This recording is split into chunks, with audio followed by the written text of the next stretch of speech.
बात करेंगे एक बहुत ही महत्वपूर्ण विषय के बारे में, जिसका नाम है सर्दी या खांसी। जो regular day to day basis पर आप लोगों ने देखा होगा, घर में कई लोगों को सर्दी, खांसी इस तरह की चीज़ें लगी रहती हैं, खास करके इस महीने में, बारिश या ठंड के महीने में।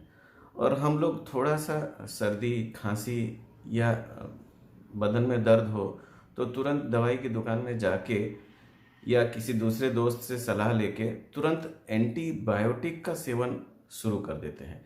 तो ये एंटीबायोटिक क्या लेना सही है या गलत है, इसे लेना चाहिए या नहीं, आइए जानते हैं इसके बारे में।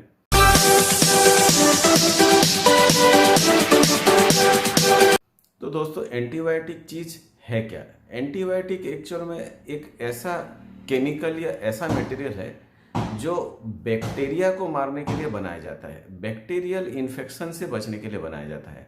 और ये जो डे टू डे लाइफ में सर्दी, खांसी इस तरह की चीज़ें हैं, ये यूजुअली वायरस की वजह से होती हैं।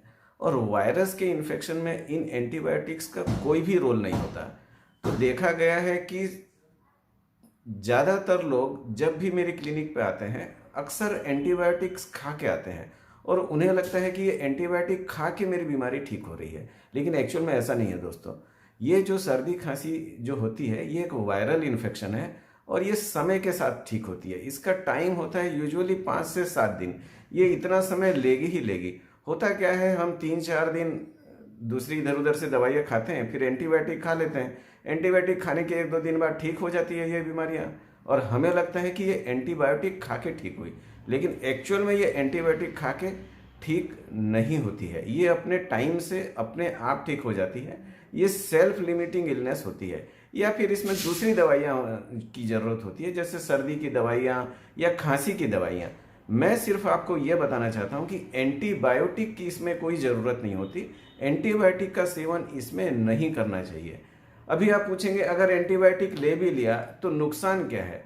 नुकसान ऐसा है दोस्तों, क्योंकि ये चीज़ें बैक्टीरिया के लिए बनी है, अगर हम इसको दूसरे इन्फेक्शंस में यूज करते हैं तो धीरे धीरे क्या होगा, इन एंटीबायोटिक से हमारा शरीर रेजिस्टेंट हो जाएगा। कल को जब हमें सच में इन एंटीबायोटिक्स की ज़रूरत पड़ेगी, ऐसे कोई बैक्टीरियल कोई सीवियर इन्फेक्शन हमारे शरीर में होगा, तो ये काम नहीं करेगी।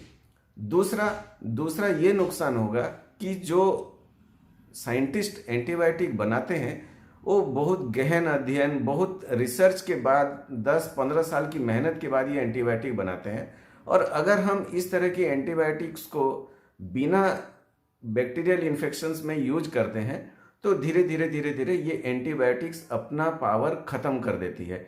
तो क्या होता है, 2-4 साल, 5 साल, 10 साल बाद ये एंटीबायोटिक्स और किसी के शरीर में भी काम नहीं करती। सोच लीजिए, इतना मेहनत, इतनी रिसर्च, इतना अध्ययन, इतना तकलीफ के बाद 15-20 साल में एक एंटीबायोटिक आती है और हमारी गलती की वजह से ये एंटीबायोटिक्स 5 या 10 साल में अपना असर खो देती हैं। जो काम में आनी चाहिए थी वो काम में नहीं आती।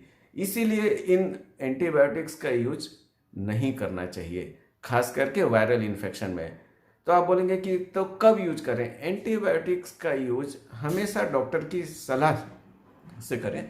किसी भी रिश्तेदार या ओवर द काउंटर दवाई वालों या किसी दूसरे के सलाह से इसको यूज ना करें। अगर डॉक्टर बोलते हैं, उनको लगता है कि एंटीबायोटिक की ज़रूरत है, तभी यूज करें, अदरवाइज इसका यूज ना करें। नहीं तो आप किसी की मेहनत बर्बाद कर रहे हैं, आप अपने शरीर को उस एंटीबायोटिक से रेजिस्टेंस पैदा कर रहे हैं। कल आपके शरीर में जब सच में इस एंटीबायोटिक की ज़रूरत होगी, ये आपके काम नहीं आएगी। तो ध्यान रखें दोस्तों, मामूली सर्दी खांसी में कभी भी एंटीबायोटिक का इस्तेमाल ना करें।